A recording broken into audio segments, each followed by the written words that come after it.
नमस्कार मैत्रिणींनो, मी प्रणाली आपल्या यूट्यूब चॅनलवरती तुमचं खूप खूप मनापासून स्वागत आहे. इथे सगळ्या साड्या आज मी पूर्ण टार्गेट घेतलेला आहे. साड्या बिडिंग करायच्या म्हणजे फॉल वगैरे लावून पूर्ण ओके करून टाकायचं. इथे खूप साऱ्या साड्या आहेत जे की मी एकदाच काढून ठेवलेल्या आहेत आणि मी काही व्हिडिओमध्ये शेअर पण केलेल्या आहेत की माझ्याकडे कोणत्या कोणत्या ऑर्डर्स आल्या होत्या आणि कशा पद्धतीने मला काम आलेलं आहे. तर हे सगळ्या साड्यां फॉल वगैरे लावून वगैरे हातशिला वगैरे खूप भरपूर काम आहे आपल्याकडे.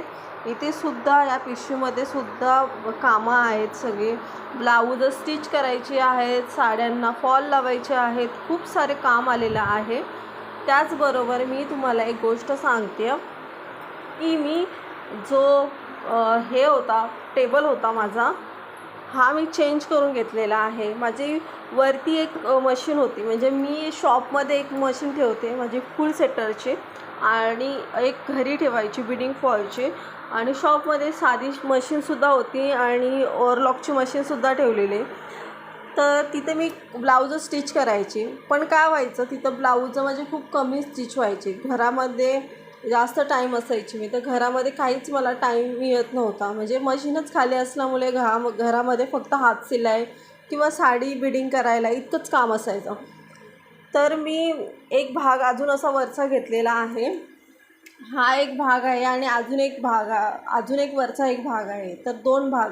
तर एक घेतल्याच्या नंतर आता हा भागाचा कसा ॲडजस्ट करू ह्याचा विचार केला. तर मग दुसरा टेबल जर मला असा घ्यायचं म्हणलं तर त्याची पूर्ण जी कॉस्ट होती ती होती 2800 रुपये बोललेले. पण त्यालासुद्धा परत हे लावा, काय ते मोटार लावा किंवा ते पाहणी वगैरे खूप जास्त काम. आपल्याला कसं आता मोटारची सवय झाली आहे, तर मोटारच्या सवयीमुळे आपण फक्त आता मोटारवरतीच काम करतो. तर अशा पद्धतीने तर मी काय केलं की हे जे पाटा होता माझा बिडिंग फॉलचा होता, तर बिडिंग फॉलला पूर्ण इथपर्यंत पॅक होतं. तर मी हा पाटा चेंज केला, म्हणजे बिडिंग फॉलचा पाटा साईडला काढून ठेवला आणि हा पाटा फक्त मी सेपरेटली लावून घेतला काल. तर ह्याचा जो खर्च होता, म्हणजे जे मशीनवाला होता तो घरी येऊन हा पाटा मला मशीनवरती ॲडजस्ट वगैरे करून सगळ्या पद्धतीमध्ये करून दिला.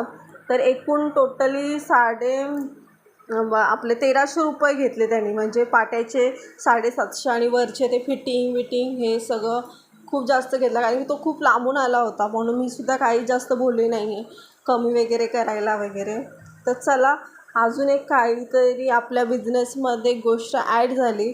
तर ही दोन्ही मशीनचा मी वापर एका पाट्यावरती करू शकते. साड्या बिडिंगसुद्धा करू शकते आणि ब्लाऊजसुद्धा स्टिच करू शकते. आणि ही मोटार आहे विदाऊट कार्बनची. तर ही विदाऊट कार्बनची घेतलेली आहे. ही पहिल्यापासूनच माझी आहे. ही सुद्धा ह्या पाट्याला ॲडजस्ट करून घेतली तेव्हाच, जी खाली होती माझी. आणि खाली मला जास्त गरजेचं नाही वाटलं, कारण की तिथे मी फक्त कस्टमर माझ्याकडे यावे ह्या उद्देशाने मी तिथं बसते.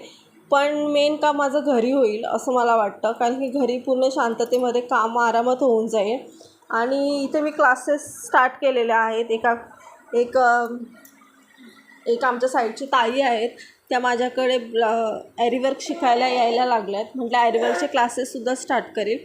2 ताई मला भेटलेल्या आहेत ज्या ॲरीवर्क शिकतील.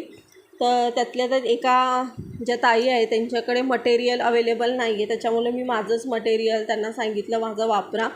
आणि एका महिन्याची फी मी 1000 रुपये घेतलेली आहे. 1 तास क्लासेस मी स्टार्ट केलेला आहे. म्हटलं दुपारच्या टायमाला आराम करण्यापेक्षा काहीतरी आपण असं काहीतरी दुसऱ्याला शिकून आपल्यासुद्धा जी काही कला आहे ती अजून चांगल्या पद्धतीने ग्रोथ होतो आपण. त्याच्यामुळे मी म्हटलं आपण क्लासेस स्टार्ट करूया ह्या गोष्टीचे. थोड्या दिवसांनी एक क्लासेस मी चालू करणार आहेत, कारण की क्लासेसने काय होतं आपलंसुद्धा माइंड फ्रेश होतं आणि आपल्या कलेला अजून चांगलं म्हणजे अजून फिनिशिंग म्हणजे अजून काय म्हणू शकतो नॉलेज वाढण्याचा खूप जास्त फायदा होतो. तर इथं बघू शकता, तिला मी काल इतकं शिकवलं. त्यांचा हा पहिला दिवस होता, तर पहिल्या दिवसामध्ये त्यांनी इतके स्टिचेस केलेले आहेत अशा पद्धतीमध्ये. तर आजचा इतकंच व्हिडिओ फक्त मी दाखवण्याचा प्रयत्न केला की आजचा मी काय टार्गेट घेतलेला आहे आणि मी काय गोष्टी चेंजेस केलेल्या आहेत आणि कुठल्या कुठल्या गोष्टीचं नियोजन केलेलं आहे. तर असेच नवनवीन व्हिडिओ पाहण्यासाठी आपल्या चॅनेलला सबस्क्राईब करा.